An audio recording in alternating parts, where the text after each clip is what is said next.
Hey everyone, welcome back to my channel. If you're diving into the world of crypto, today's video is a must-watch.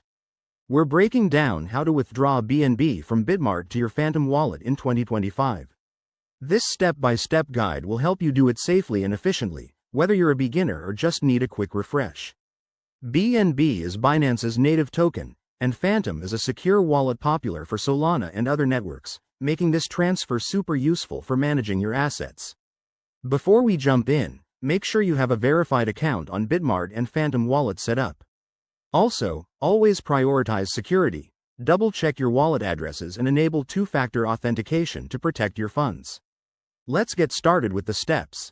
First, log into your Bitmart account. Head to the dashboard and navigate to the Wallets or Assets section. This is where you'll see your BNB balance. Step 2. Select BNB from your asset list, then click on Withdraw or Withdrawal. You'll be prompted to choose the network. Make sure it's BEP20 or BSC for BNB to ensure compatibility with Phantom. Next, in Step 3, enter your Phantom Wallet address. Copy this directly from your Phantom app or extension to avoid any typos, as mistakes can lead to permanent loss of funds. Step 4. Input the amount of BNB you want to withdraw. Be mindful of any minimum limits and network fees, which could affect your final amount. Finally, review everything carefully, confirm the details, and complete the transaction. Once submitted, it might take a few minutes to a few hours for the BNB to appear in your Phantom Wallet, depending on network congestion. A quick tip.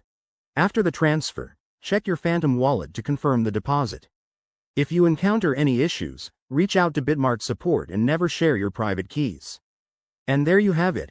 That's how you withdraw BNB from Bitmart to Phantom Wallet in 2025. This process keeps your crypto secure and accessible. If you found this helpful, hit that like button, subscribe for more guides, and drop a comment below with your thoughts. Thanks for watching, and stay tuned for more crypto tips.